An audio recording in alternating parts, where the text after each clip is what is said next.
The town of Cedar Ridge sat like a scab on the Wyoming Territory landscape, all dust and disappointment under the merciless August sun of 1873.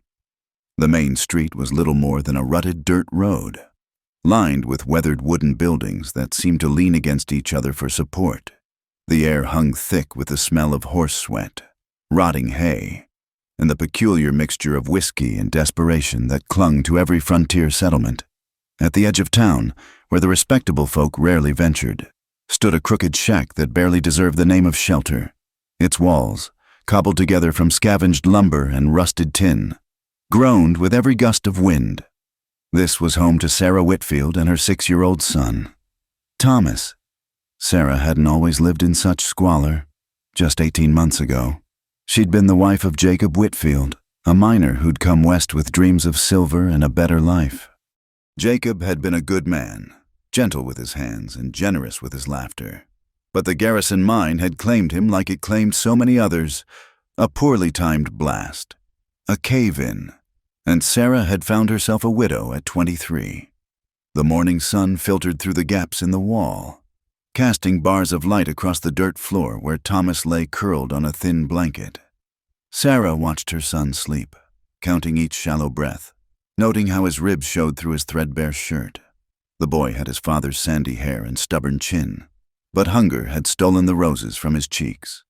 Sarah's stomach twisted, not from her own hunger, which had become a constant companion, but from the knowledge that she had nothing to give him when he woke. The last of their cornmeal had been mixed with water 2 days ago, stretched thin as hope itself. She pulled her shawl tighter and stepped outside, squinting against the harsh light. The town was already stirring. Mrs. Henderson emerged from the general store, her arms full of packages, and caught sight of Sarah. Their eyes met for a moment before the older woman turned away, her nose wrinkling as if she'd smelled something foul. Sarah had grown used to such treatment.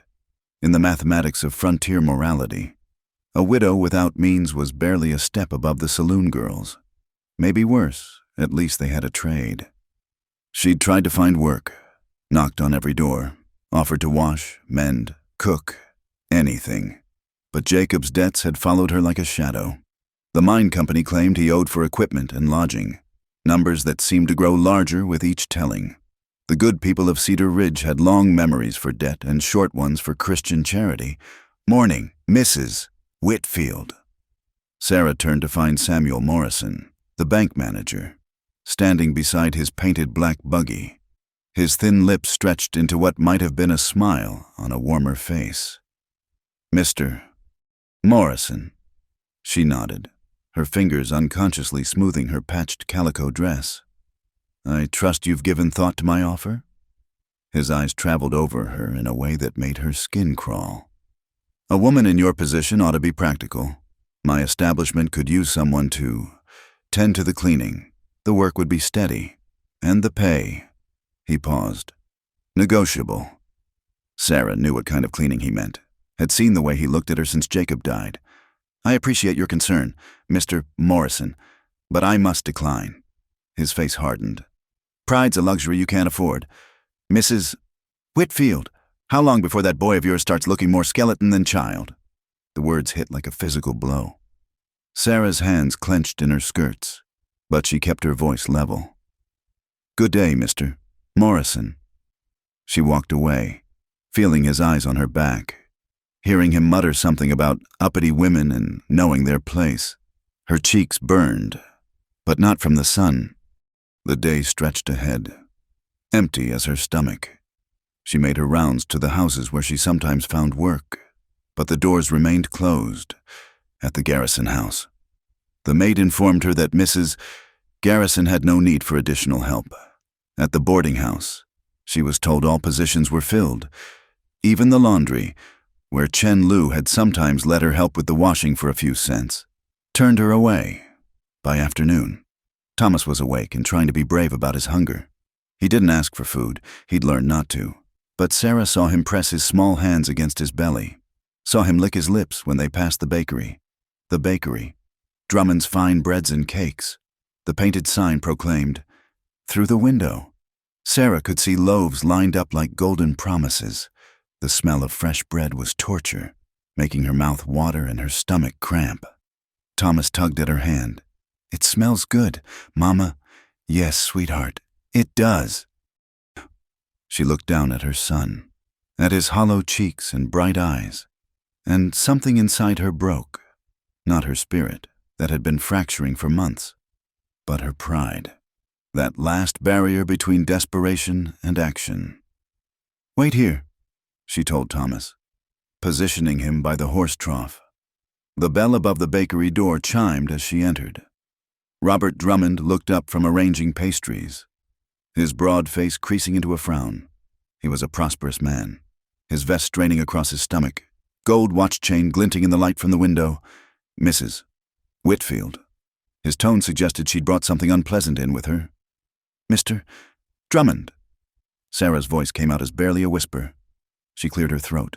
Tried again. I've come to ask." The words stuck like thorns. "I don't extend credit," he said flatly. "Especially not to those already in debt." "I'm not asking for credit." She forced herself to meet his eyes. "I'm asking for mercy. My boy hasn't eaten in 2 days. Just one loaf, the day-old bread you'd throw to the pigs anyway. I'll work for it, scrub your floors, wash your windows. I have help for that. Please." The word tasted of ashes. "He's just a child. Whatever you think of me, he's innocent in this." Drummond's face reddened. "Innocent? No child born to debt and dissolution is innocent. You should have thought of that before." "Before my husband died." Sarah's voice rose despite herself. "Before a mountain fell on him while he was trying to make an honest living." "Keep your voice down," Drummond hissed, glancing toward the door where other customers might appear. "I run a respectable establishment. I can't have every beggar thinking they can. I'm not a beggar." But even as she said it, Sarah knew it wasn't true anymore. Here she stood, pleading for bread she couldn't pay for. What else could you call it? The shop bell chimed. Mrs. Patterson entered, followed by her daughter Constance. Both women stopped short at seeing Sarah. "Oh, Mrs. Patterson said, her voice dripping disapproval. "I didn't realize you served everyone, Mr. Drummond." Sarah felt heat crawl up her neck. Through the window, she could see Thomas standing obediently by the trough, his thin shoulders hunched against more than cold. "Please," she said once more, but quietly now, all fight drained away. "Just one small loaf. For the boy." Drummond's jaw worked as if he were chewing something bitter. "Mrs. Patterson, I'll be right with you, Mrs. Whitfield was just leaving." "I should hope so." Mrs. Patterson sniffed. "Really, Mr. Drummond, you must be more careful about the element you allow in your shop. What will people think?" Something flickered across Drummond's face. Perhaps shame, perhaps just annoyance. He reached under the counter and pulled out a cloth-wrapped bundle, shoving it at Sarah. "Take it and go. Don't come back." Sarah's hands shook as she took the bundle. It was small, probably the heel end of a loaf, hard as stone, but it was food. "Thank you. I said go." His voice boomed through the shop. "And if I catch you begging in my establishment again, I'll call the constable. We have laws against vagrancy in this town."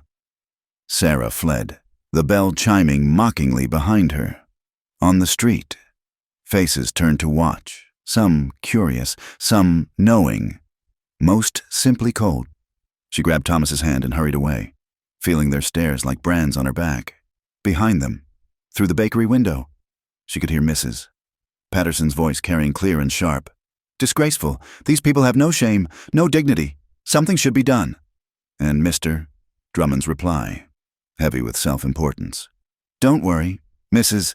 Patterson. I know how to handle her sort. She won't trouble respectable folk again. I can promise you that." As they reached their shack, Sarah unwrapped the bundle with trembling fingers. The bread was indeed old, hard enough to crack teeth. But Thomas fell on it like a starving wolf cub, gnawing determinedly at the crust, watching him. Sarah felt something cold settle in her chest. She'd crossed a line today. become the very thing they all said she was: a beggar, a burden, a blight on their respectable town. Tomorrow, she would have to face them all again. Tomorrow, Thomas would be hungry again, and tomorrow, she suspected, Robert Drummond would make good on his threats. The dawn came gray and cold, bringing with it a sense of dread that settled in Sarah's bones like winter frost. Thomas had eaten the last crumbs of the stale bread for supper, and now he lay listless on their thin mattress, his eyes following her movements with a trust that broke her heart. "Stay here, sweetheart," she whispered, pulling their threadbare blanket up to his chin. "Mama will be back soon." The walk to town seemed longer than usual, each step weighted with the knowledge of what she must do. Pride was a luxury she could no longer afford. Mr. Morrison had been right about that. Curse him. But she wouldn't go to him, wouldn't sink that low. There had to be another way. The general store was just opening when she arrived. Mr. Henderson was sweeping the wooden walkway, his movements precise and orderly like everything else about him. He glanced up as she approached, and his expression immediately soured. "Mrs. Whitfield, I believe I made myself clear last week. No credit." "I'm not seeking credit. Mr. Henderson, I'm seeking work. I can stock shelves, clean, help with inventory. I have all the help I need." He turned his back, continuing his sweeping with increased vigor. Sarah swallowed her pride and pressed on. "Then perhaps Mrs. Henderson needs help with the household? I'm skilled with a needle. My wife manages quite well. Thank you." His voice had taken on the sharp edge of a man who wanted this conversation ended. "Now, if you'll excuse me, I have customers to attend to." There were no customers yet, but Sarah understood the dismissal. She moved on, trying the millinery, the telegraph office, even the livery stable. The answers were always the same, spoken or unspoken. She was marked, tainted by poverty and debt, a reminder of how quickly fortune could turn in this unforgiving land. By noon, desperation had driven her back to the bakery. She stood across the street, watching customers come and go, their arms full of purchases they took for granted. Through the window, she could see Drummond serving Mrs. Morrison, both of them laughing at some shared joke. Her feet moved without conscious thought, carrying her to the door. The bell chimed her entrance like a death knell. Drummond's face went from red to purple in seconds. "You dare show your face here again? Mr. Drummond, please, I'm not asking for charity. Let me work. I'll scrub your ovens, haul flour, anything. Get out!" His voice boomed through the shop. Two customers, Mrs. Clayton and her sister, shrank back against the display case. "I warned you what would happen if you came begging again." "I'm not begging. I'm offering to work." But Drummond was already moving, surprisingly quick for such a large man. He grabbed her arm, his fingers digging in hard enough to bruise, and hauled her toward the door. "Chester," he called to the young man arranging bread in the window. "Run fetch Constable Murphy. Tell him we have a vagrant disturbing the peace." Sarah tried to wrench free, panic rising in her throat. "Please, I'll go. There's no need. Oh, there's need all right." Drummond's breath was hot on her face, smelling of coffee and self-righteousness. "This town's got laws. Time you learn to respect them." Constable Murphy arrived with shocking speed, as if he'd been waiting for just such a summons. He was a lean man with cold eyes and a mustache waxed to sharp points. Behind him came others, Mr. Morrison from the bank, Judge Carlton, several members of the town council. Word spread like wildfire in Cedar Ridge, and soon it seemed half the town had gathered. "What's the trouble here, Bob?" Murphy asked, though his eyes on Sarah suggested he already knew. "Caught her begging again, disturbing my customers, refusing to leave when ordered." Drummond still hadn't released her arm. "Yesterday, I gave her fair warning. She chose to ignore it." Murphy nodded slowly. "Vagrancy, disturbing the peace, creating a public nuisance." He ticked off the charges on his fingers. "That's jail time, for certain, but—" He paused, looking around at the gathered crowd. Perhaps the good people of Cedar Ridge would prefer a more immediate lesson. A murmur ran through the crowd. Sarah's blood turned to ice as she understood his meaning. The public stocks were torn down last year. Someone called out. "We have other means of maintaining order," Judge Carlton said, his voice carrying the weight of authority. "The town ordinances are quite clear on the matter of repeat vagrants." Sarah found her voice. "I have a child, a 6-year-old boy. What's to become of him if you jail me?" "Should have thought of that before," Mrs. Patterson said from her place near the door. "A mother's first duty is to provide for her children through honest means." "My husband died in your mine," Sarah shot back, desperation making her bold. "He died making money for the very men now standing in judgment of me." "Your husband died owing money," Morrison corrected coldly. "His debts didn't die with him." The crowd was growing, feeding on its own energy. Sarah saw faces she recognized, people she'd appealed to for work, people who'd turned their backs. Now they pressed closer, eager for the spectacle. "Take her to the square," Judge Carlton ordered. "Let's have this done properly."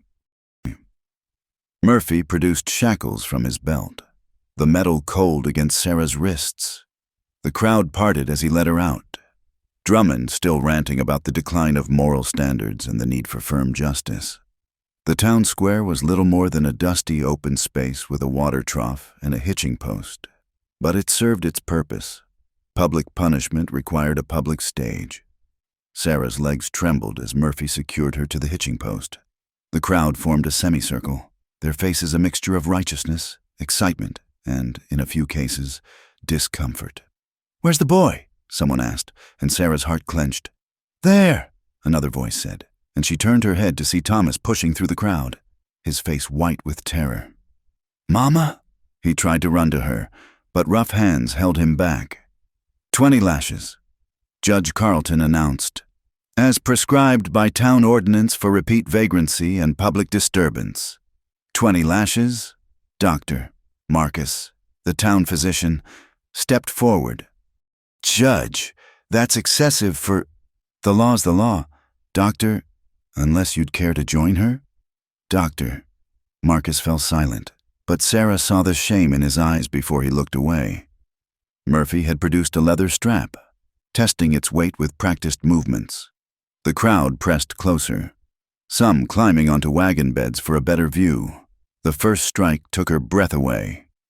She'd known pain, childbirth, grief, hunger, but this was different. This was designed to humiliate as much as hurt. "Count them out," Murphy ordered. 1, she gasped. The second strike fell, then the third. By the 5th, she could taste blood where she'd bitten her tongue. By the 10th, her dress was torn, the fabric offering little protection. Through it all, she could hear Thomas screaming, begging them to stop. The sound of his anguish hurt worse than any lash. 15, she managed, though her voice was barely a whisper. The crowd had grown quieter now, the initial excitement fading into something else. A few women had turned away. Others watched with grim satisfaction, as if her punishment somehow validated their own virtue. "Mama!" Thomas's voice cracked. "Please, don't hurt her anymore. Please!"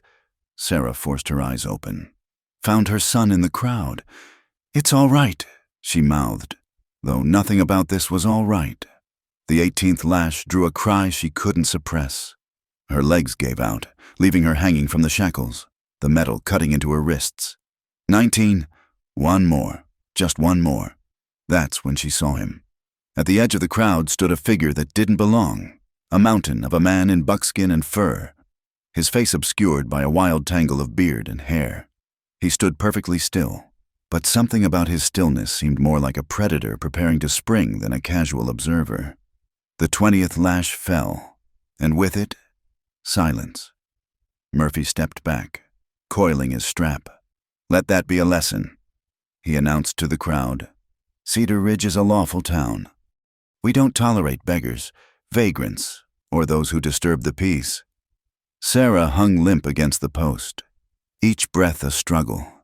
She was dimly aware of the crowd beginning to disperse, their entertainment concluded. Some walked away quickly, as if eager to distance themselves from what they'd witnessed. Others lingered, discussing the event like they might discuss the weather. But the mountain man hadn't moved. He stood like a statue carved from granite and rage. His eyes, the only feature clearly visible through his wild hair, fixed on the scene before him. Then Murphy made a mistake. Flush with authority and the crowd's approval, he grabbed Thomas by the collar. As for the boy, perhaps a few nights in jail will teach him what becomes of beggars' brats. That's when the statue came to life.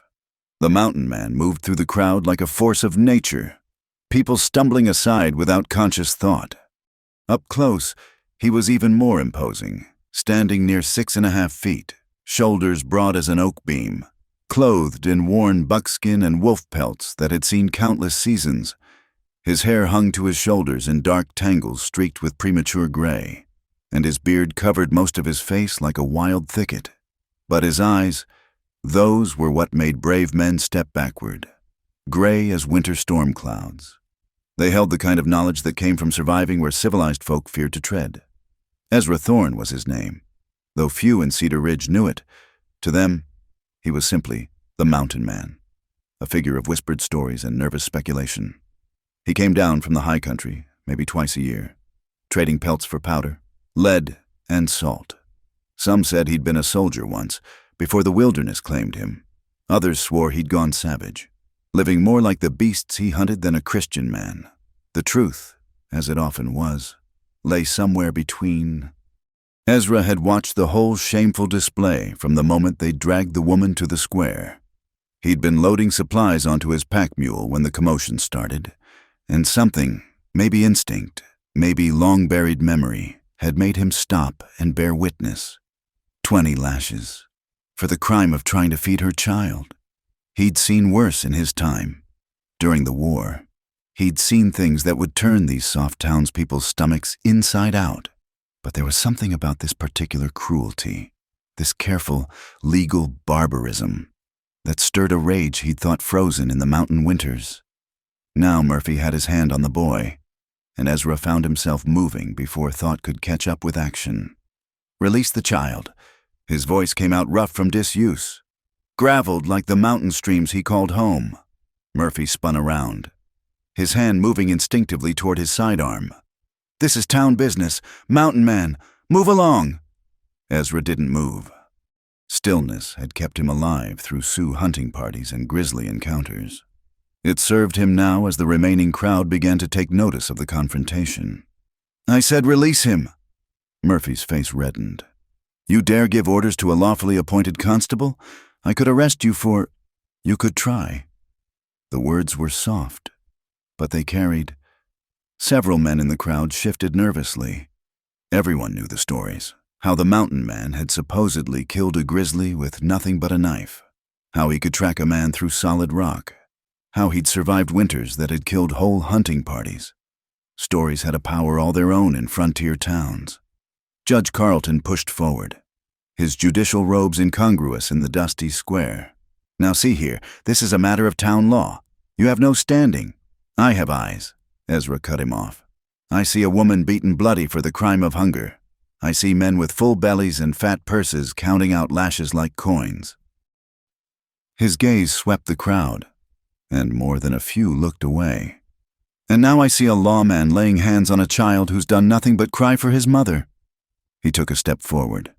Murphy's hand tightened on his gun butt, but he didn't draw. Smart man. Ezra's Sharps rifle was visible over his shoulder, and everyone knew a Mountain Man's reputation with long guns. "The boy comes with me," Ezra said. "The woman, too, once you cut her loose." "Absolutely not." Drummond had found his courage again, stepping forward with chest puffed out. "That woman is a vagrant, a beggar, Ezra's hand moved, almost too fast to follow. He didn't touch Drummond, didn't need to, but suddenly there was a Bowie knife in his hand, the blade catching the afternoon sun. "You were saying—" Drummond's words died in his throat. He stumbled backward, nearly falling over Mrs. Patterson in his haste. The square had gone dead quiet. Even the horses seemed to sense the tension, stamping nervously at their hitching posts. "Doctor," Marcus broke the silence.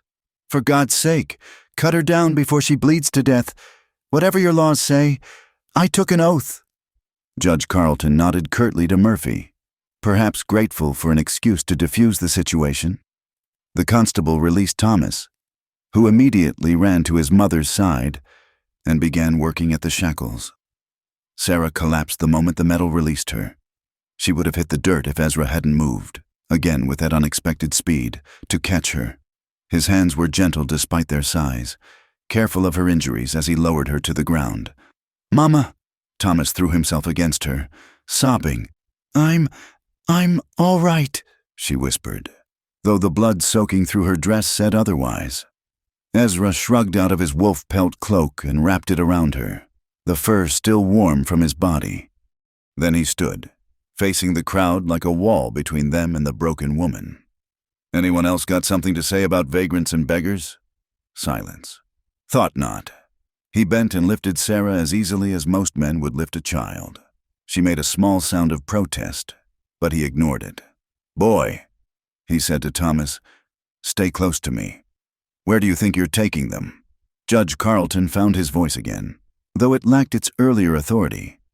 Ezra paused, looking back over his shoulder. "Away from here, unless you'd like to discuss it further." His free hand rested casually on his knife hilt. No one seemed inclined to discuss anything. "Doctor." Marcus stepped forward, pulling items from his medical bag. "At least take these. Clean the wounds twice daily. And this salve will help prevent infection." He pressed the supplies into Thomas's small hands. I'm sorry I didn't speak sooner." Ezra nodded once, acknowledging both the supplies and the apology. Then he walked away, the crowd parting before him like the Red Sea before Moses. Behind them, the square erupted in heated discussion. Some praised Murphy for maintaining order. Others muttered about excessive punishment. A few mentioned the look in the mountain man's eyes and shuddered. But Robert Drummond's voice rose above them all. "This isn't over. He can't just walk in here and defy the law. We should form a posse. Go after them." "You want to track a mountain man into his own territory?" Someone laughed. "Be my guest. Bob, we'll say nice things at your funeral." Ezra heard none of it.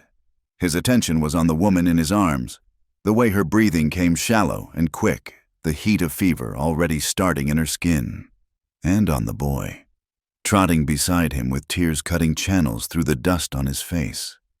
He'd acted on instinct, inserted himself into affairs that weren't his concern.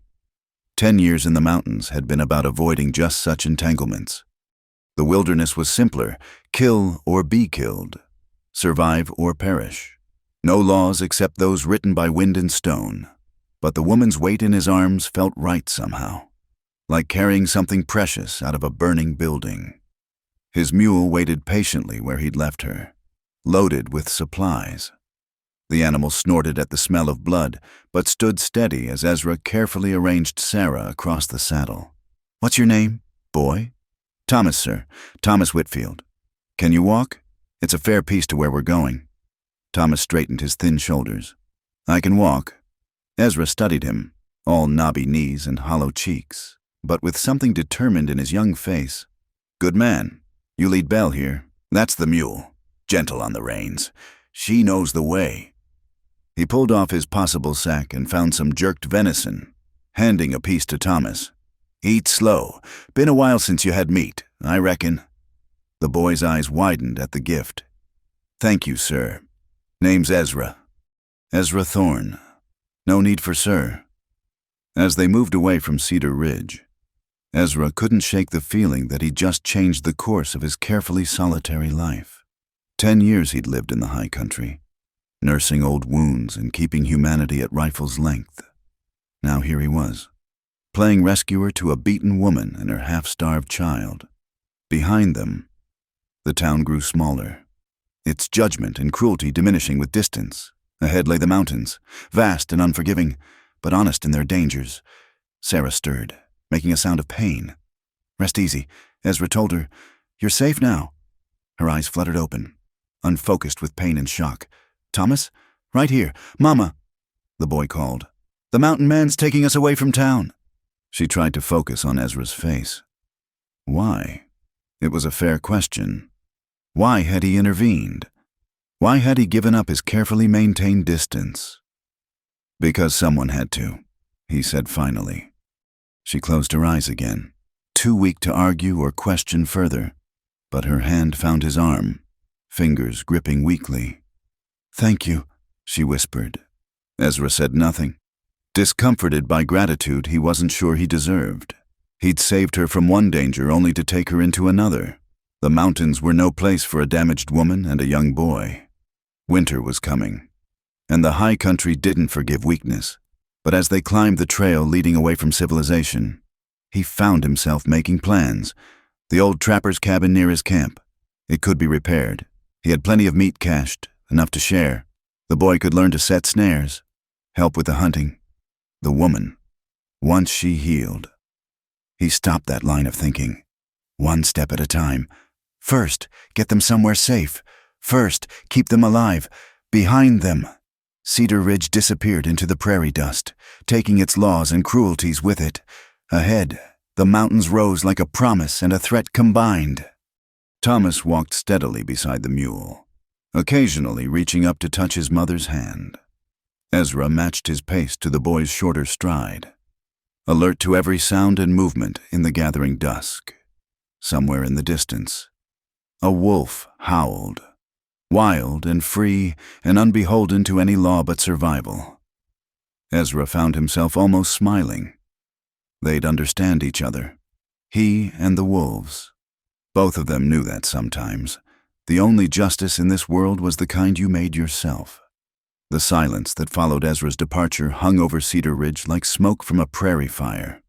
For several long moments, the crowd stood frozen, as if the mountain man might suddenly reappear to make good on the threat in his storm-gray eyes. Judge Carlton was the first to recover his composure, straightening his robes with hands that trembled slightly. "Well," he declared, his voice straining for its usual authority, "I trust we've all learned a valuable lesson about maintaining order in our community." But the crowd was already fragmenting, breaking into clusters of heated discussion. 20 lashes. Mrs. Abigail Foster whispered to her sister, her face pale beneath her bonnet. "For asking for bread. That seems..." "Just..." "Mrs." Patterson interrupted firmly. "The law is the law. Abigail, start making exceptions, and where does it end?" "Near the water trough." A group of men had gathered around Constable Murphy, whose face was still flushed with humiliation. "We can't let this stand," Drummond insisted, jabbing his finger toward the mountains. "That wild man walked into our town and defied lawful authority. What's to stop him from coming back? What's to stop others from thinking they can do the same?" "You want to go after him?" asked Walter Hutchins. "Who ran the feed store? Into those mountains? That's his territory. Bob, man like that could pick us off one by one before we even knew he was there. So we just let him take her. A criminal who disturbed the peace. Doctor." Marcus, who had been listening quietly, finally spoke up. "A woman who asked for bread. Robert, let's call it what it was." Drummond rounded on him. "She was warned. She came back despite being told..." "Yes, I heard you the first time," the doctor said wearily. "I also saw a mother desperate enough to risk punishment to feed her child. Perhaps if any of us had offered her honest work..." "Don't start with that Christian charity nonsense." Morrison cut in. "I offered her employment. She turned me down flat, too proud to take what was offered, but not too proud to beg." "Doctor," Marcus gave the banker a long, steady look, "we all know what kind of employment you offer desperate women." "Samuel." Morrison's face darkened. "You dare imply..." "I imply nothing. I state facts." Judge Carlton raised his voice. "Gentlemen, this bickering serves no purpose. What's done is done. The woman has been removed from our community, which perhaps is for the best. As for the mountain man, he's always kept to himself before. I see no reason why that should change now." But Drummond wasn't ready to let it go. "He threatened me with a knife in front of witnesses." "You were threatening a beaten woman and a child," said a quiet voice from the back of the group. Everyone turned to see Benjamin Garrett, the school teacher, stepping forward. He was a young man, new to Cedar Ridge, with earnest eyes behind wire-rimmed spectacles. Perhaps his response was proportionate to the situation. Proportionate? Drummond's voice rose to near shriek. He's a savage, living up there like an animal, no respect for law or civilized behavior. He showed more civilization than we did today, Garrett said softly. I've read about the Roman Empire. Mr. Drummond. They too believed in public punishment as a deterrent. They too believed in the absolute nature of law over mercy. History doesn't remember them kindly. An uncomfortable silence fell. Several people shifted uneasily, remembering the sound of leather on flesh, the woman's stifled cries, the child's desperate pleas, Mrs. Foster spoke up again, braver now. Perhaps we were hasty. The woman had recently lost her husband in the mine, a mine that some here profit from considerably. Her eyes moved meaningfully to Morrison and Judge Carlton, both shareholders in the Garrison Mine Company. Careful, Abigail, her husband warned. You're talking dangerous thoughts. But others were beginning to nod. Tom Chen, who ran the laundry with his wife, cleared his throat. Mrs. Whitfield came to us for work. We turned her away because... He paused, choosing his words carefully. Because we were told it would be bad for business to associate with her. Who told you that? Doctor? Marcus asked, though his expression suggested he already knew. Chen's eyes flicked to Morrison and Drummond. Important people. People who could make trouble for immigrants trying to run honest business. The crowd was shifting now. Alliances reforming like ice breaking on a spring river. Those who had been loudest in their support of the punishment found themselves facing questioning looks from neighbors who had been silent before. This is ridiculous, Mrs. Patterson declared. We did what was necessary to maintain order. If we start feeling guilty every time we beat a starving woman, Mrs. Foster interrupted, finding courage in the changing mood. Yes, Margaret, perhaps we should feel guilty about that. Constable Murphy, who had been silent since his confrontation with Ezra, finally spoke. The law was followed. That's all that matters. Is it? Young Garrett adjusted his spectacles, a gesture that somehow made him look older than his years. I seem to recall another man who once said something about the letter of the law versus the spirit of it. Something about whoever is without sin casting the first stone? Don't you dare quote scripture at us, Morrison snarled. Not when you stand there defending lawlessness and vagrancy. I'm defending humanity, Garrett replied calmly, which seems to be in short supply in Cedar Ridge. The argument might have escalated further, but a commotion from the edge of town drew everyone's attention. A rider was approaching fast, kicking up a dust cloud in the late afternoon light. It was Chester, Drummond's shop boy, who had been sent on an errand earlier. He reined in hard, his horse lathered with sweat. Mr. Drummond, he called, sliding from the saddle. I delivered the order to the Garrison Ranch like you asked, and on the way back I saw them, the mountain man and the Whitfield woman. The crowd pressed closer. Where? Murphy demanded. Taking the old trapper's trail up Beaver Creek, moving slow on account of the woman being hurt. If a posse left now. No! The single word cut through the excitement like a blade. Everyone turned to see Marshal John Hartley standing at the edge of the crowd. He was an older man, leather-tough and trail-worn, with eyes that had seen too much to be impressed by town dramatics. He'd been away serving a warrant in the next county, but news traveled fast in the territory.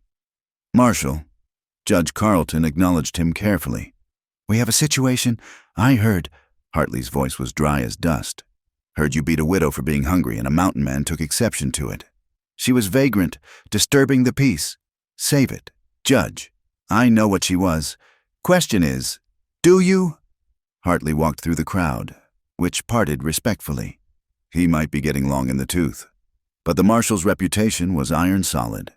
He'd brought in the Garrison gang single-handed, faced down claim jumpers and rustlers, and never bent the law for anyone.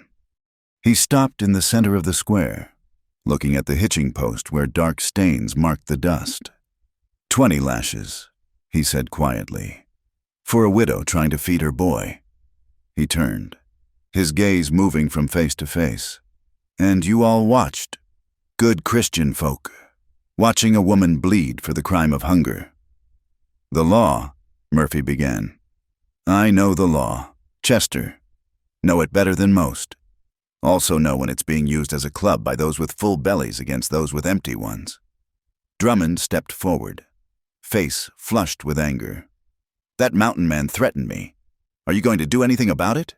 Hartley looked him up and down, taking in the expensive vest, the gold watch chain, the soft hands that had never known hard labor. Way I hear it. He told you to stop calling a desperate woman names. You feel threatened by that. Maybe you should examine why. This is outrageous. You're supposed to uphold the law. I am upholding it, Hartley said calmly. The woman's been punished, probably more than she deserved. The matter's closed. As for Ezra Thorne, yes, I know his name. He's removed a problem from your town. Seems to me you should be grateful. Grateful, Morrison sputtered. He defied authority, threatened citizens. He stopped you from jailing a 6-year-old boy. Hartley cut him off.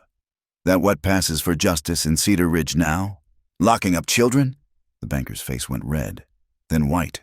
The boy would have been cared for, in a cell, away from his mother. Tell me, Morrison, how much did Jacob Whitfield really owe when he died?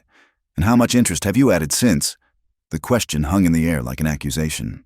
Morrison's mouth worked, but no words came. Hartley nodded, as if the silence was answer enough. Thought so. You all had a hand in this, turning away a woman looking for honest work, letting her get desperate enough to beg, then punishing her for it. And now you want to form a posse because someone finally said enough? He spat in the dust. No posse. Not from this town. Ezra Thorne's got as much right to those mountains as any man, maybe more. He took in folks you threw away. Far as I'm concerned, that makes him more law-abiding than half the people standing here. The crowd began to disperse. Some quickly, some reluctantly. The excitement was over, replaced by something heavier, shame for some, defiance for others, and for a few, the uncomfortable beginning of self-reflection. As the square emptied, Judge Carlton approached the marshal. You're making a mistake. John, we can't have people thinking they can just ignore the law when it suits them. Hartley fixed him with a steady gaze. Seems to me the only people ignoring the law are the ones who use it to beat down those who can't fight back. The woman committed a minor offense at worst. The punishment was cruel and excessive. You know it, I know it, and deep down, the whole town knows it. He adjusted his gun belt and started walking toward his office. The mountain man did what someone should have done sooner, showed mercy. Maybe Cedar Ridge could learn something from that. As the sun began its descent toward the mountains, painting the sky in shades of blood and gold, the town square stood empty except for the dark stains in the dust and the memory of what had transpired there. In the general store, Mr. Henderson stood at his window, watching the last light fade. His wife came up beside him. Do you think we did wrong? Turning her away? She asked quietly. He didn't answer for a long time. Then, so soft she almost missed it. I think we did wrong long before that. High in the mountains, unaware of the arguments and soul-searching he'd left in his wake, Ezra Thorne continued his steady progress up the trail, carrying his broken refugees toward sanctuary. Behind them, Cedar Ridge settled into an uneasy night, haunted by the echo of 20 lashes and the question none of them wanted to answer. When had they become the kind of people who could watch such a thing and call it justice? The mountain darkness was absolute, broken only by stars that seemed close enough to touch in the thin air. Ezra had pushed on until full dark, wanting distance between them and Cedar Ridge. But finally, even his iron endurance recognized the need to stop. Sarah had drifted in and out of consciousness throughout the journey, her soft moans of pain cutting through him worse than any blade. He found a sheltered spot where ancient pines formed a natural windbreak, their roots creating hollows in the rocky soil. With practiced efficiency, he made camp, first seeing to Sarah, laying her gently on a bed of pine needles covered with his blanket roll, then hobbling Belle and setting up a small, smokeless fire that wouldn't betray their position. Thomas hadn't left his mother's side, his small hand clutching hers as if afraid she might disappear if he let go. The boy's eyes followed Ezra's every movement with a mixture of wariness and desperate hope. "She gonna be all right?" Thomas asked, his voice barely above a whisper. Ezra knelt beside them, studying Sarah's face in the firelight. The fever had taken hold, her skin burned to the touch, and her breathing came shallow and quick. The wounds on her back had bled through the makeshift bandaging. "Your mama's strong," he said, which wasn't quite an answer. From his possibles sack, he pulled out the supplies doctor Marcus had provided. "Need to clean these wounds proper. It's going to hurt her some." Thomas nodded solemnly. "I can help. I helped Mama when Papa got hurt at the mine." Something twisted in Ezra's chest at the matter-of-fact way the boy said it. 6 years old and already too familiar with pain. He handed Thomas a cup. "Stream's just through those trees. Get water, cold as you can find. Watch your footing in the dark." While the boy was gone, Ezra carefully cut away the ruined fabric of Sarah's dress, sucking in a breath at what he found. The constable had been thorough in his work. The lash marks crisscrossed her back like a map of cruelty, some deep enough to scar. "Animals," he muttered, then caught himself. He'd lived among animals for 10 years, wolves, bears, mountain cats.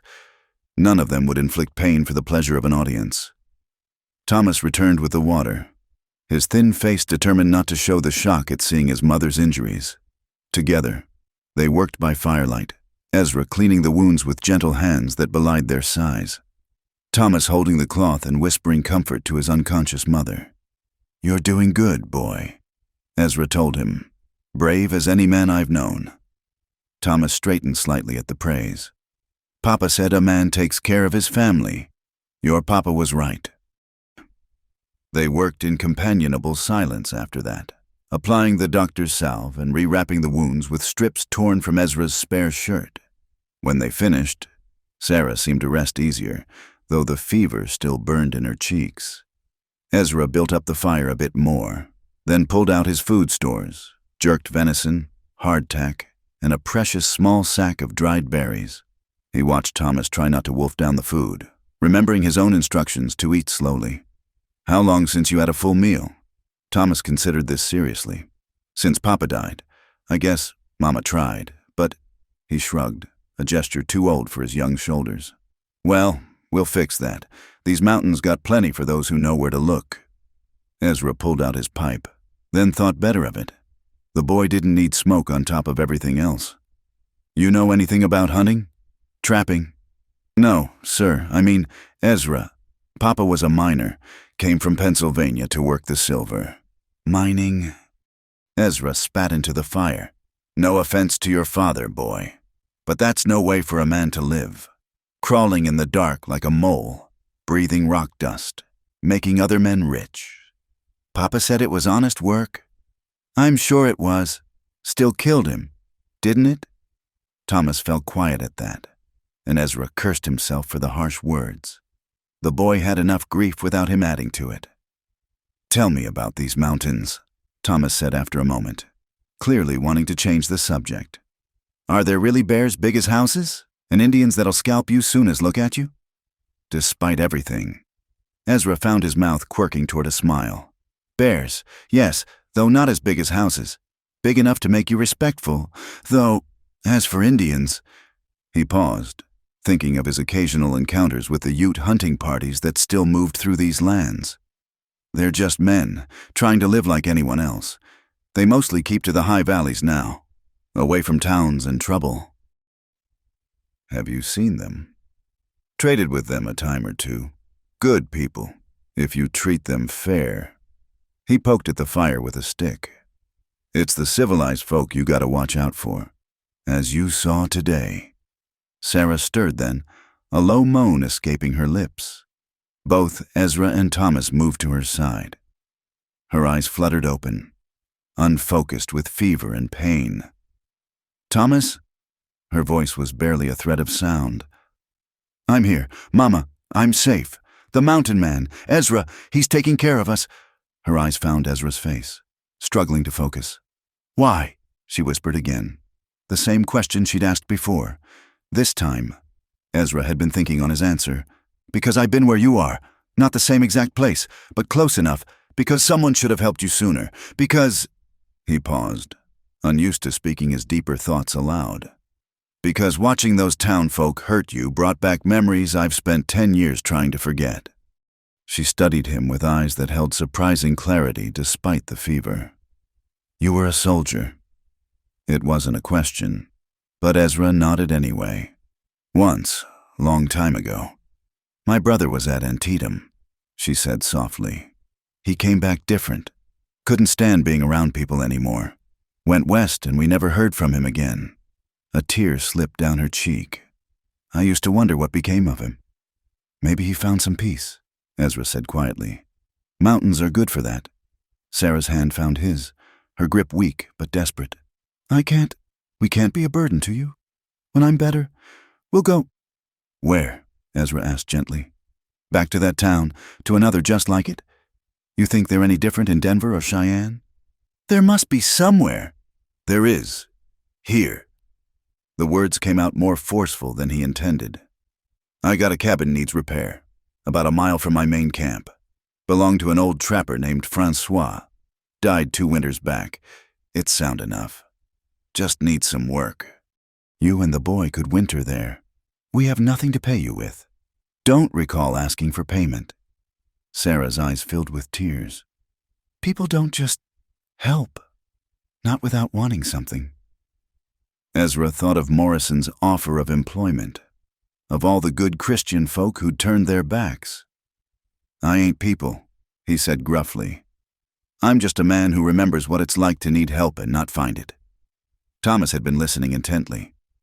Now he spoke up, his young voice serious. I can work. I'm strong for my age. I can learn whatever you teach me. Ezra studied the boy, thin as a reed but with steel in his spine. I believe you can. Thomas, mountains will make a man of you right quick, if you let them. Sarah had drifted back into fevered sleep.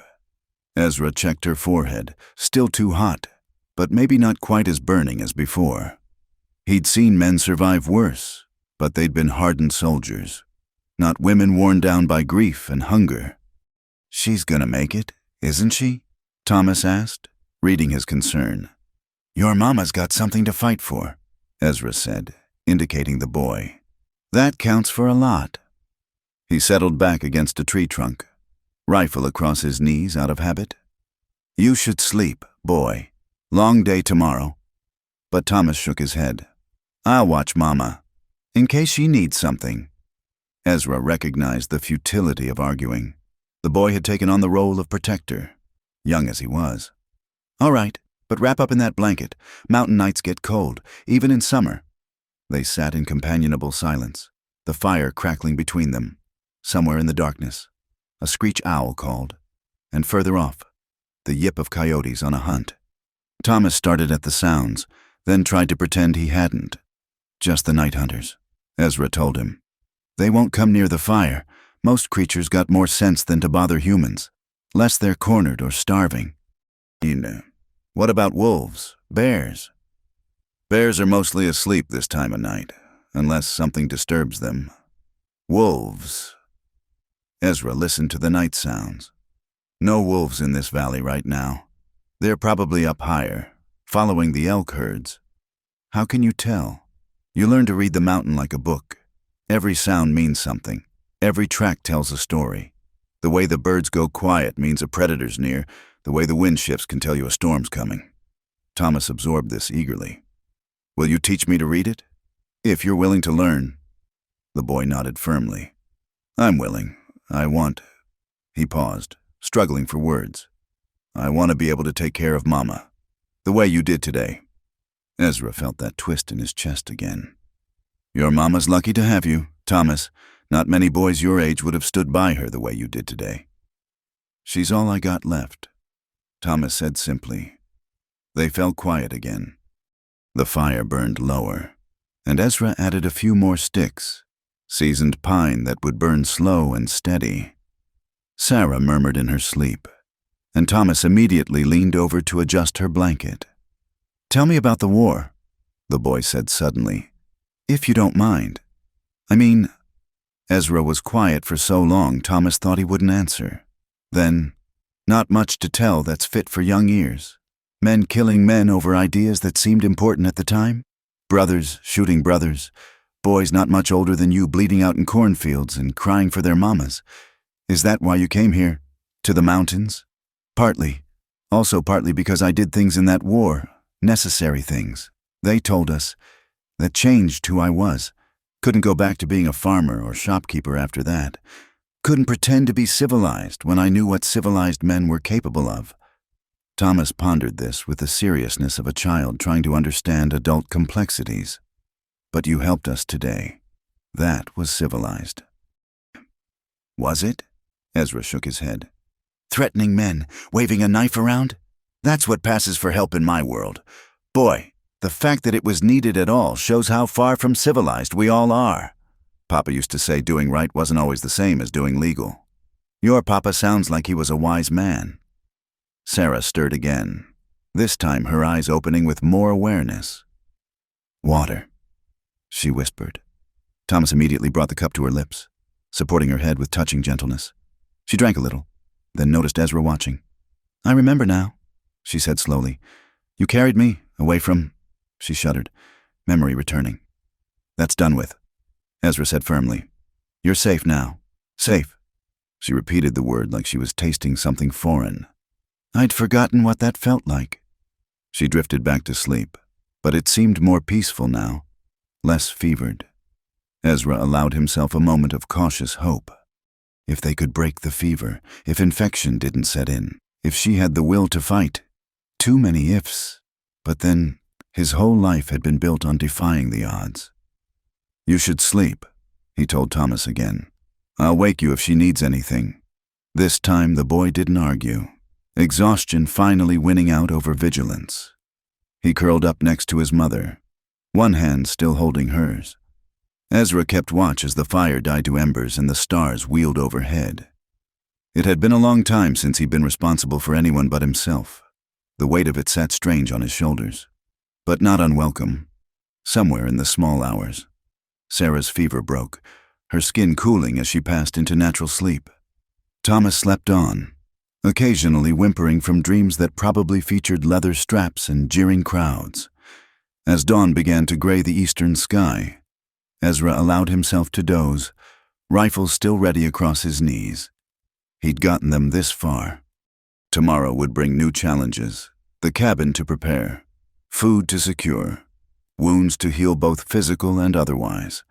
But for now, in this moment, they were safe. A strange little family forged from cruelty and compassion, bound together by nothing more than shared humanity and the sheltering arms of the mountain. It was enough. It was a beginning. The news spread through Cedar Ridge like wildfire in dry grass. By the morning after the incident, everyone knew that the mountain man had taken the widow Whitfield and her boy up into the high country. Opinions divided sharply as breakfast tables and shop counters became battlegrounds of moral debate. In the parsonage, Reverend Michael Stevens sat with his head in his hands, his untouched breakfast growing cold. His wife, Martha, watched him with concern. You couldn't have known it would go so far, she said gently. Couldn't I? His voice was thick with self-reproach. I saw her growing thinner each week. I saw the boy's hollow cheeks, and what did I do? Preached about the virtue of hard work and self-reliance while a woman starved within sight of my church. The congregation follows where I lead. Martha, and I led them to believe that poverty was a moral failing rather than a circumstance that could befall anyone. He pushed back from the table. I need to pray on this. And then I need to speak with Marshall Hartley. At the bank, Samuel Morrison paced his office like a caged animal. The ledger lay open on his desk, showing the Whitfield account, the original debt of $43 for mining supplies, now swollen to nearly $200 with interest and fees. Perfectly legal, he muttered to himself. Everything done according to the law. But the words rang hollow. He remembered Jacob Whitfield, earnest and hard-working, signing the papers with hope in his eyes. The man couldn't read well, had trusted Morrison to explain the terms fairly. A knock at the door interrupted his brooding. Chester Murphy entered, still bearing the stiff dignity of his constable's badge despite yesterday's humiliation. "Any word from Judge Carlton about forming that posse?" Morrison asked. Murphy shook his head. Marshal Hartley made it clear. No posse. Says the mountain man broke no laws. He threatened citizens. To stop a beating that maybe went too far, Murphy said quietly. And Morrison caught something in his tone. Having second thoughts. "Chester?" The constable was quiet for a moment. "My Sarah was about the Whitfield boy's age when the fever took her," he said finally. "Kept thinking about that last night. How I'd have done anything to get her food if she'd been hungry. Anything at all." Morrison had no answer to that. At Drummond's bakery, Robert Drummond worked with violent energy, pounding dough as if it were the mountain man's face. His wife Eleanor watched from the doorway to their living quarters. "You'll ruin the bread," she observed. "Better than what I'd like to ruin," he snarled. "That savage humiliated me in front of the whole town." Eleanor was quiet for a moment. "Robert, the Whitfield woman, when she asked for the old bread, the pieces you were going to throw out anyway, why didn't you just give them to her?" He spun on her. Flour flying from his hands. "Because that's not how business works. You start giving things away. Soon everyone expects charity. We'd be bankrupt within a month." "Would we?" She gestured around the prosperous bakery, at the full shelves and the cash box that grew heavier each day. "Would one loaf of day-old bread really have ruined us?" "That's not the point. Then what is?" But Drummond had no answer that would make sense spoken aloud. That he'd needed to feel superior to someone? That seeing her beg had made him feel powerful? The thoughts were too ugly to acknowledge, so he turned back to his violent kneading. Across town, at the schoolhouse, Benjamin Garrett faced his small class with thoughtful eyes. The children sat unusually quiet, aware that something significant had happened, but unsure what to make of it. "Mr. Garrett?" Young Lucy Henderson raised her hand. "My PA says the mountain man is dangerous, says he's gone savage living alone so long. And what do you think, Lucy?" The girl considered. "He helped Tommy Whitfield and his mama when they were hurt. That don't seem savage to me." "Doesn't seem," Garrett corrected gently. "And you raise an excellent point. How do we define civilized behavior? Is it following rules, even when those rules cause harm? Or is it showing mercy when confrontation would be easier?"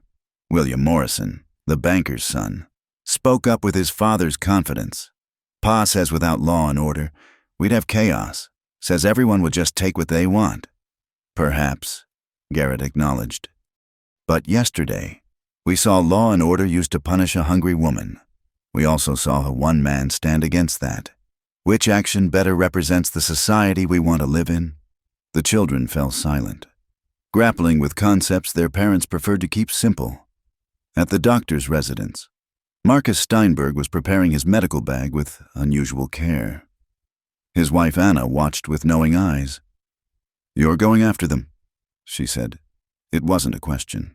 "She'll need proper medical attention. Those wounds could fester, and if infection sets in up in those mountains, the mountain man might not welcome visitors." Marcus paused in his packing. "Perhaps not, but I took an oath to do no harm. Standing by while that woman suffers, or worse, would violate that oath as surely as if I'd wielded the lash myself." Anna moved to help him pack. "I'll prepare some supplies, food, blankets. If you're going to risk the mountain man's displeasure, you might as well bring useful things." "You don't think I'm being foolish?" She touched his cheek gently. "I think you're being the man I married, the one who sees suffering and acts regardless of what proper society thinks." As afternoon wore on, a small group gathered at the marshal's office. Besides Dr. Marcus, there was Reverend Stevens, Benjamin Garrett, Tom Chen from the laundry, and surprisingly, Abigail Foster. Marshal Hartley surveyed them with interest. "This a posse I'm looking at?" "This is a group of citizens wanting to make amends," Reverend Stevens said firmly. "We failed the Whitfield family, failed our Christian duty. We'd like to help, if you'll permit it. And if the mountain man permits it, Hartley added dryly. Ezra Thorne isn't known for his hospitality. You know him? Doctor, Marcus asked.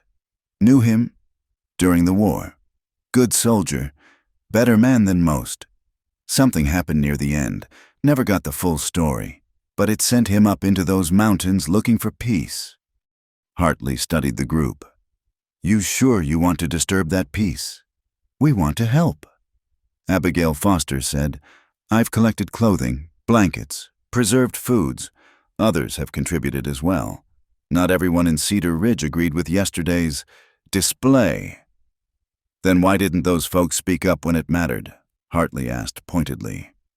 The group shifted uncomfortably. It was Garrett who answered. Because courage is easier in retrospect than in the moment. Because speaking against the crowd risks becoming a target yourself. Because we're human, Marshall. And humans often fail when tested. Hartley nodded slowly. At least you're honest about it. He moved to his desk, pulled out a rough map. If you're serious about this, I'll tell you where to find them. But you go peaceful, you go respectful. And if Thorne tells you to get, you get. Man's got a right to his solitude, especially after what he witnessed yesterday. As the group studied the map, planning began in earnest. Food and medical supplies were gathered. Chen's wife added packages of tea and healing herbs from their homeland. Several women who had remained silent during the punishment now added their contributions. Yarn for knitting, needles for sewing, a precious small bag of sugar, but not everyone supported the gesture of reconciliation. Fools. Morrison spat when he heard about the gathering. Bleeding hearts who'll undermine everything we've built here. Built on what? His own clerk, young Theodore Jameson, asked quietly. Fear? Debt that can never be repaid. Morrison turned on him. You're fired. Clear out your desk. Theodore stood, gathering his few possessions. Gladly. I've been keeping your books. Mr. Morrison, I know exactly how those debts grow. How a $40 loan becomes $200. How widows who can't read are tricked into signing away their futures. Get out. As Theodore left, he passed Judge Carlton entering the bank. The two men exchanged looks. Theodore's defiant. Carlton's troubled. We have a problem, Carlton told Morrison once they were alone. This expedition to help the Whitfield woman. It makes us look like what we are. Morrison interrupted bitterly. Men who beat a starving woman for the crime of asking for bread. Carlton stared at him. Having regrets. Samuel? Regrets? Morrison laughed, a harsh sound. I'm a banker. I don't deal in regrets. I deal in numbers. And the numbers say that if this town starts going soft, starts forgiving debts and feeding beggars, we'll all be ruined. Will we? Or will we just be slightly less rich? Morrison had no answer to that. As evening approached, the relief expedition prepared to set out at first light. Dr. Marcus would lead, being the most essential and the most likely to be accepted. The others would follow at a distance, waiting for word that their help would be welcomed. In the general store, Henderson watched his wife pack supplies into a crate. That's half our winter preserves, he observed. We'll make more, she replied firmly. I keep thinking about that poor woman, coming here asking for work. How quickly I turned her away. How easy it was to harden my heart. Henderson was quiet, then reached for a sack of flour. Add this, and the coffee. Good coffee's hard to come by in the mountains. She smiled at him, the first real smile he'd seen in days. There's the man I married. As darkness fell over Cedar Ridge, the town found itself divided as never before. Those who had participated in or approved of the punishment found themselves defensive, angry, clinging to justifications that sounded increasingly hollow. Those who had remained silent wrestled with guilt and the desire to make amends. And a few, like young Theodore Jameson, began to speak openly about changes needed, about debts that crushed rather than helped, about laws that served the powerful rather than justice, about a Christianity that had forgotten Christ's teachings about mercy and compassion. In his room above the courthouse, Judge Carlton sat reading his law books by lamplight, but the words swam before his eyes, replaced by the memory of a woman hanging from shackles, a child screaming for his mother, and a mountain man's gray eyes full of judgment more damning than any legal verdict. "The letter of the law," he murmured, remembering Garrett's words about stones and sin. He closed the book, knowing that sleep would bring no peace. Tomorrow, some would try to make amends. Others would dig in deeper, justifying cruelty as necessity. The town would never be quite the same, split by the fault lines that the mountain man's intervention had revealed. And in the mountains, unaware of the turmoil left in his wake, Ezra Thorne kept watch over his unexpected charges, building a different kind of community based not on law or money or social standing, but on the simple recognition of shared humanity. The contrast was stark, the lesson clear for those willing to see it. But whether Cedar Ridge would learn from it or return to its old ways remained to be seen. The morning mist clung to the pines like ghostly fingers when the riders from Cedar Ridge finally found Ezra's camp. Doctor. Marcus led the small group, having left at first light with Marshall Hartley's hand-drawn map. Behind him rode Reverend Stevens, Benjamin Garrett, and Tom Chen, each leading pack animals loaded with supplies. They heard the click of a rifle hammer before they saw him. "That's far enough." Ezra's voice came from somewhere above them, among the rocks. "State your business." "Doctor." Marcus raised both hands slowly. "Ezra Thorne. I'm Doctor Marcus Steinberg from Cedar Ridge. Marshall Hartley told us where to find you. I've come to check on Mrs. Whitfield's wounds." A long silence. Then Ezra materialized from the shadows between two boulders. His Sharps rifle held ready but not quite aimed. His gray eyes swept over the group, reading them like he'd read animal sign. "Bit late for doctoring, isn't it?" "Yes," Marcus admitted simply. "But not too late, I hope." Ezra studied him for another long moment. Then his gaze moved to the others. "Preacher, the schoolteacher, and—" He paused at Chen. "You run the laundry." "Yes, sir," Chen said quietly. "We've brought supplies, food, medicine, clothing, to make amends." "Amends." Ezra tasted the word like something bitter. "You can't amend 20 lashes with a few packages." "No," Reverend Stevens spoke up, his voice heavy with regret. "But we can try to do better going forward. We failed as Christians, as neighbors, as human beings. Some of us want to make it right."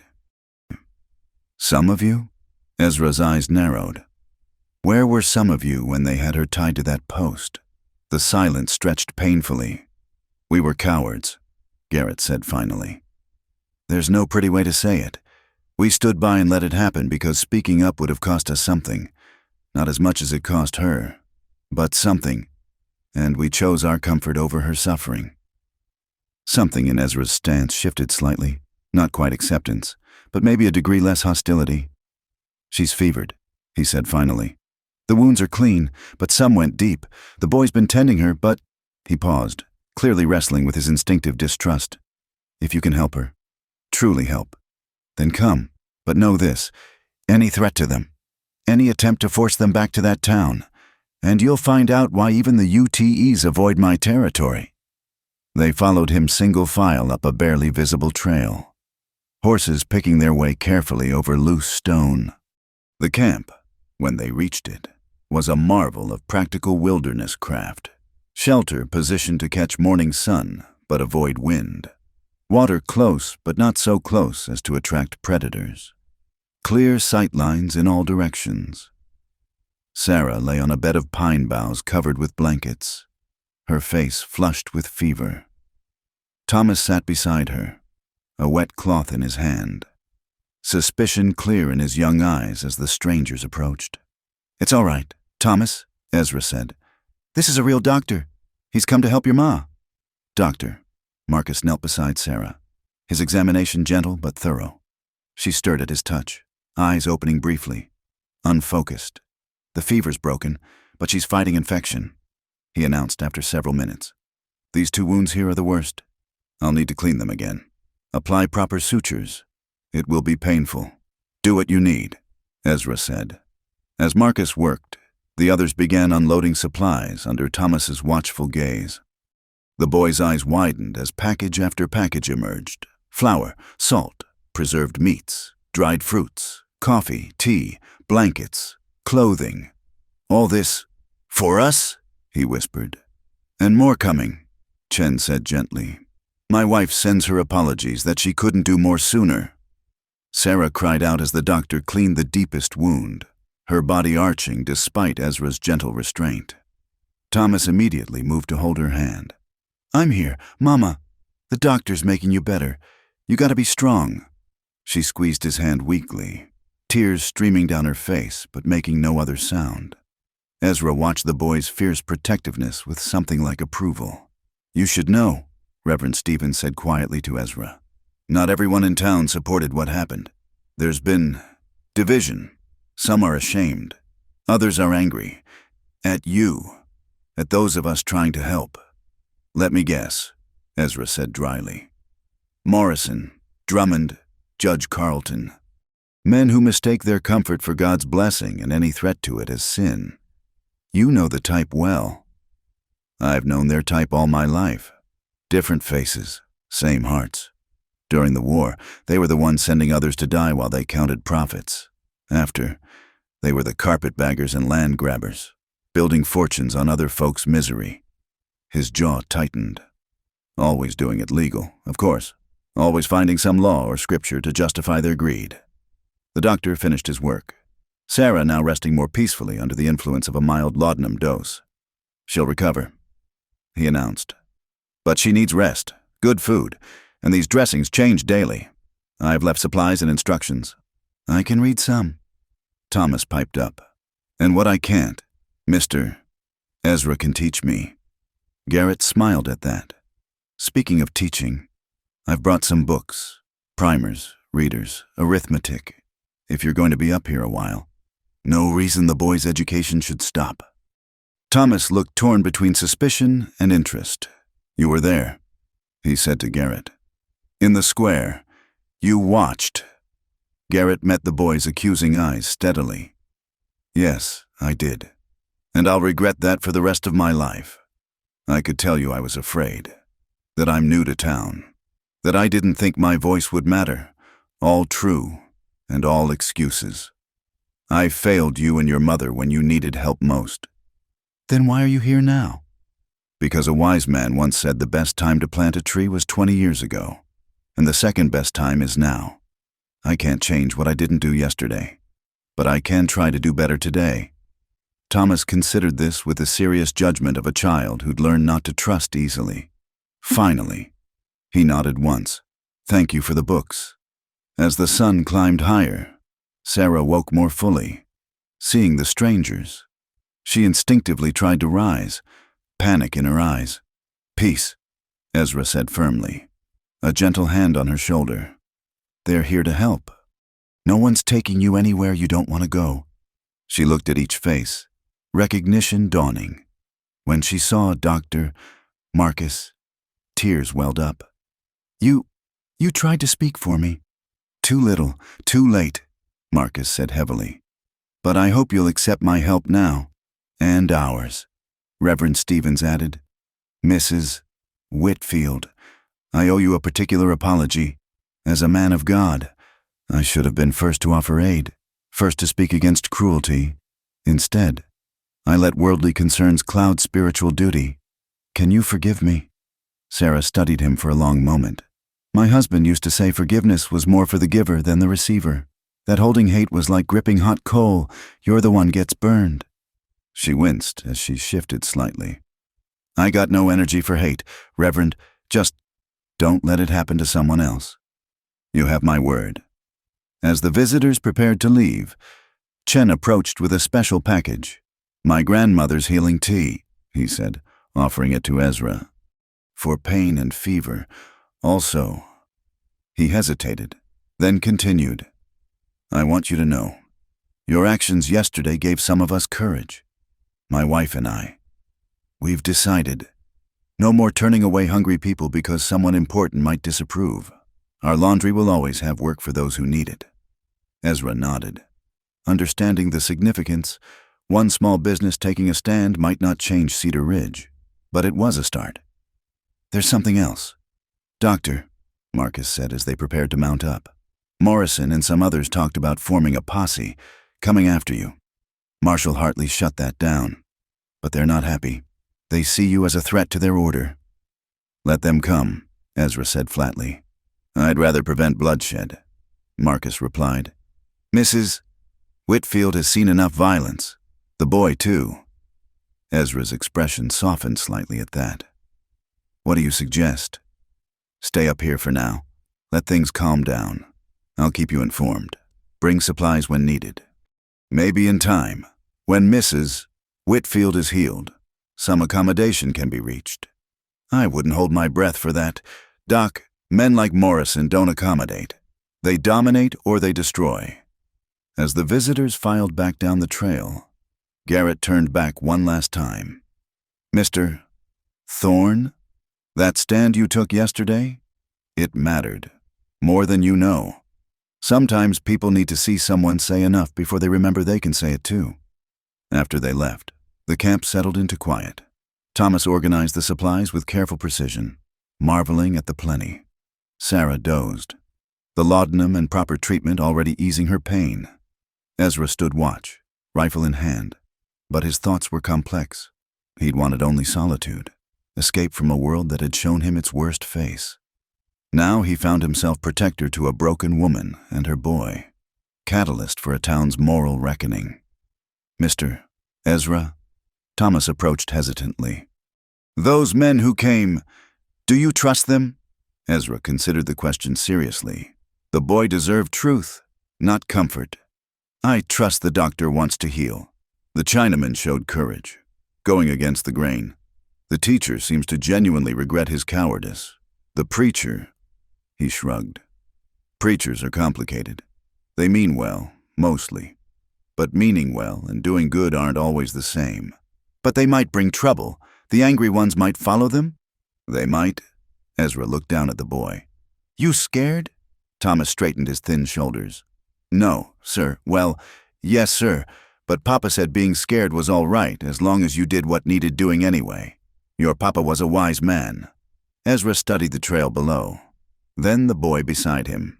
Tell you what, tomorrow, when your ma's feeling better, I'll start teaching you woodcraft, how to move quiet, read sign, find food and shelter. Man should know how to take care of himself and his family. The boy's face lit up. You mean it? I don't say things I don't mean, Thomas, but it won't be easy. Mountain doesn't forgive mistakes. Neither does town. Thomas said quietly. At least the mountain's honest about it. Ezra found himself almost smiling. The boy had steel in him. Sure enough, maybe something good could come from all this after all. As afternoon shadows lengthened, he made his rounds, checking approaches, noting tracks, reading the mountain's mood. Below, Cedar Ridge went about its business, some citizens nursing shame, others anger, all of them changed by yesterday's events whether they admitted it or not. Up here, above the petty cruelties and legal barbarisms of civilization, a different kind of community was forming.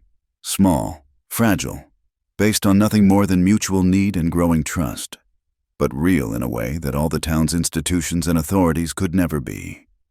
Sarah woke as the sun touched the western peaks, her eyes clearer than they'd been in days. Thomas? Ezra? Both came immediately. How do you feel, Mama? Thomas asked anxiously. Better, sore, but better. She looked at Ezra. The doctor said you've been caring for us, you and Thomas both. The boy's been doing most of it. He's got good hands for healing. She smiled weakly at her son, then grew serious. I heard what those men said, about others wanting to come after you. We've brought danger to you. No, Ezra said firmly. Those men brought danger on themselves the moment they tied you to that post. I just showed them the mirror. If they don't like what they see, that's their problem, not yours. Still nothing. You're here. You're staying till you're healed and ready. After that, we'll see. But nobody, not Morrison, not the whole town council, is driving you anywhere you don't choose to go. That clear? Tears ran down Sarah's cheeks. Why are you so kind to us? Ezra was quiet for a long moment, looking out at the mountains. Maybe because I remember what it was like to have nowhere to turn. Maybe because the war showed me what humans do to each other when they stop seeing each other as human. Or maybe... He glanced at Thomas, who was hanging on every word. Maybe because doing right shouldn't need a reason beyond it being right. As stars began to appear in the darkening sky, the three of them sat in companionable silence. Tomorrow would bring its own challenges. The town below still seethed with conflict. Winter was coming, and the mountains would test them all. But tonight, they were safe. Tonight, they were together. And sometimes, Ezra thought, that was miracle enough. The weeks that followed saw a transformation in the small camp high in the mountains. Sarah's wounds healed slowly but steadily under Thomas's careful tending and Ezra's watchful protection. The cabin Ezra had mentioned, old Francois' place, proved to be more sound than expected. With effort and determination, they had cleared years of debris, patched the roof, and chinked the gaps between logs with mud and moss. Thomas threw himself into learning mountain craft with the enthusiasm of a boy who'd found his calling. Each morning, he'd shadow Ezra, absorbing lessons about tracking, hunting, and reading weather sign. His thin frame began to fill out with regular meals, and his eyes lost some of their haunted wariness. Sarah, once she could move without pain, proved herself equally adaptable. She organized their supplies with careful efficiency, began a small garden plot using seeds doctor. Marcus had included, and even learned to prepare the game Ezra brought back, skills no town lady would have admitted to, but essential for mountain survival. It was on a crisp September evening, as they sat around the fire outside the cabin, that Sarah finally voiced what had been growing between them for weeks. "You've given us everything," she said quietly, watching Thomas practice knots with a length of rope. "Shelter, food, protection, hope. But what have we given you, Ezra?" He was quiet for so long she thought he wouldn't answer. When he finally spoke, his voice was rougher than usual. "Peace, maybe, but a different kind than I was looking for." "What do you mean?" Ezra poked at the fire, sending sparks spiraling upward. 10 years I've been up here, hiding from what I'd done in the war, telling myself I was protecting the world from me. But really, I was protecting myself from the world. Then you two come along, and suddenly..." He paused, searching for words. "Suddenly, I remember why some things are worth fighting for, worth protecting." Sarah moved closer to him on the log they shared, not quite touching, but near enough to feel his warmth. "We all have things we're running from. My husband's death, the shame of begging, the weight of failing my son. But maybe running isn't the answer. Maybe facing things together is..." Thomas looked up from his rope work, sensing something important in the adult conversation. "Are we a family now?" he asked with a child's directness. The question hung in the air like morning mist. Ezra looked at Sarah, seeing in her eyes the same recognition that had been growing in his heart. They were already living as a family, sharing work and meals and shelter. But saying it aloud would make it real in a way that couldn't be taken back. "I'd like that," Sarah said softly, her eyes not leaving Ezra's face. If you would too." Ezra reached out slowly, as if approaching a wild creature, and took her hand in his calloused one. "Been alone so long, I'm not sure I remember how to be with people. But for you two, I'd like to try." Thomas whooped with joy, dropping his rope to run and embrace them both. "Does this mean I can call you Pa?" Ezra's throat tightened.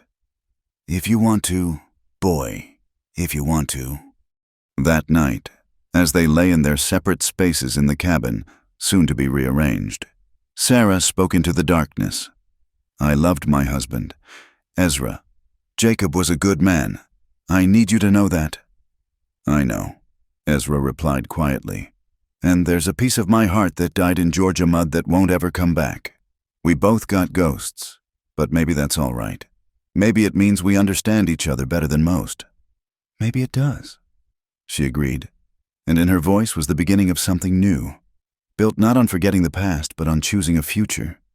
The next morning brought unexpected visitors, a party of Ute hunters. Following elk sign, emerged from the tree line with a silent grace of shadows. Ezra met them calmly, making the sign for peace. the lead hunter, a weathered man with a silver threading his braids, studied the cabin and its occupants with keen interest. In broken English mixed with signs, he indicated Sarah and Thomas. "Your woman? Your boy?" "Yes," Ezra replied without hesitation. "My family." The Ute nodded approval. "Good. Man needs family. Mountain too cold alone." He produced a bundle of dried meat. "Trade?" What followed was Ezra's first trading session with Thomas watching intently. The Utes admired the boy's attention, one of them showing him how to properly string a bow. Sarah brought out tea, some of Chen's gift, and the warriors accepted it with dignified pleasure. When they left, the leader paused beside Ezra. "White men from below. They look for you. Angry faces, hard hearts. We watch, but not interfere. Your fight, your choice." Ezra nodded his thanks for the warning. He'd known this peace couldn't last forever. Morrison and his supporters wouldn't let the challenge to their authority go unanswered. Sure enough, 3 days later, Thomas spotted riders approaching from his lookout post, a skill Ezra had taught him well, not the friendly faces of Dr. Marcus or Reverend Stevens, but a group of hard-faced men led by Chester Murphy and Robert Drummond. "Sarah, take Thomas inside," Ezra said calmly, checking his rifle. "No," she said firmly. "We face this together." He looked at her, really looked. Her back was straight, her chin high, and in her eyes was steel he recognized. She'd been beaten down but not broken. If anything, the mountains had revealed strength she'd always possessed but never known. "All right," he agreed. "But Thomas stays behind us, and if shooting starts—" "It won't," she said with quiet confidence. "They're bullies, Ezra, and bullies are cowards at heart." The riders stopped just outside rifle range. Murphy calling out, "Ezra Thorne, I'm here on official business. You're harboring a woman who owes substantial debts in Cedar Ridge. By law." "By whose law?" Sarah stepped forward, surprising everyone, including Ezra. "By the law that let you beat me for asking for bread. By the law that would have jailed my 6-year-old son. That law has no authority here."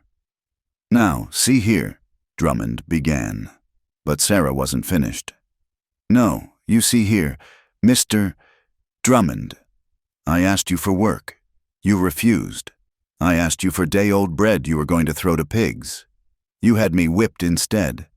And now you ride up here claiming I owe you something." Her voice rose, carrying clearly in the mountain air. "I owe you nothing. Cedar Ridge owes me nothing, and I want nothing from any of you except to be left in peace. The debts," Murphy tried again, "were my husband's." Sarah cut him off.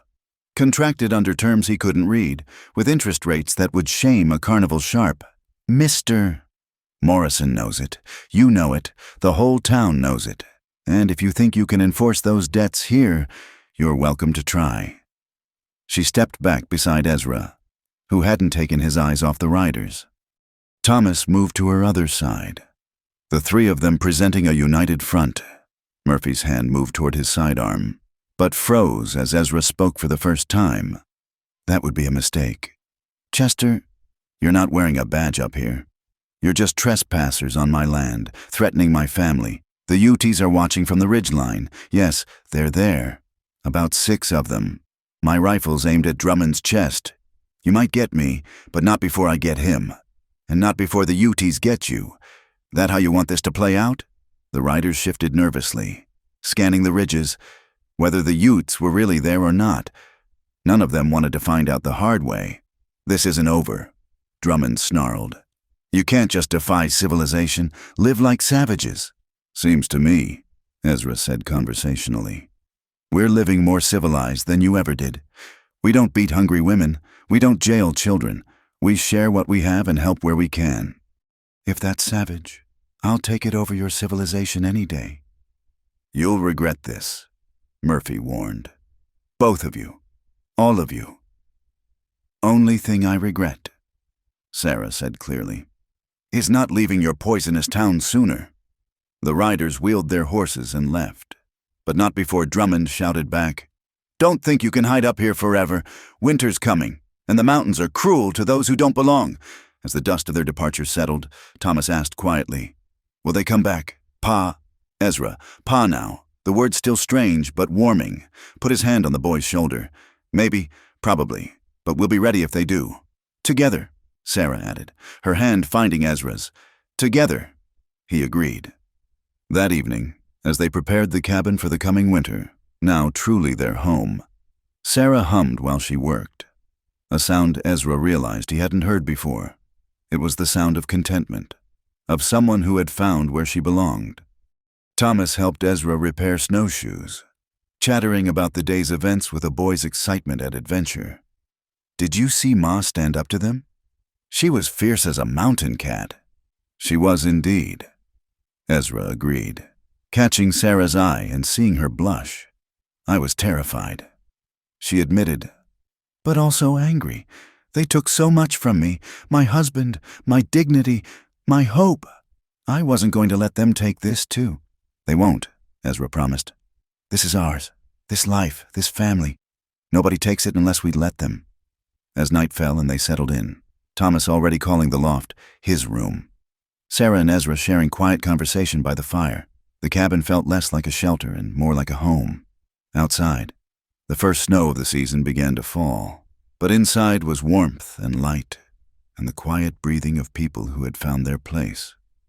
Cedar Ridge and its bitter judgments seemed very far away. Up here in the high country, they had built something better, not perfect, for they all carried scars, but real and strong and theirs. The fire crackled, sending shadows dancing on the walls. Sarah leaned against Ezra's shoulder. Thomas sprawled on a bearskin rug with one of Garrett's books, and for this moment, despite all the challenges ahead, they were complete. In the distance, a wolf howled. Not a threat, but a greeting. The mountain had accepted them, made them part of its harsh but honest world, and they had accepted each other, forming a family not from blood but from choice, not from law but from love. Tomorrow would bring its own trials. Morrison wouldn't give up easily. Winter would test them. The world below might intrude again with its cruel certainties and rigid rules. But tonight, in a cabin that had sheltered one lonely trapper and now held 3 healing souls, there was peace, there was hope, there was home. And in the end, Ezra thought as he held his unexpected family close, that was civilization enough for anyone. Thank you all for listening to this tale from the Wild West. Where are you enjoying this story from today? I'd love to hear from listeners around the world. Drop a comment below and let's connect. Don't forget to subscribe to From Wild West channel and share your thoughts about Sarah, Ezra, and young Thomas's journey. Your comments and stories mean the world to us.